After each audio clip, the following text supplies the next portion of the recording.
আজ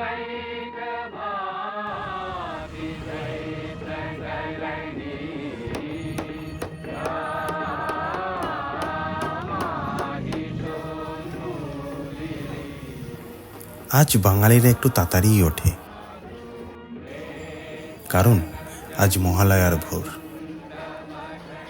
রেডিওতে বীরেন্দ্র কৃষ্ণ ভদ্রের স্তোত্র পাঠ, আর এই একটা ভোরবেলার জন্য সারা বছর অপেক্ষা করে থাকে বাঙালিরা।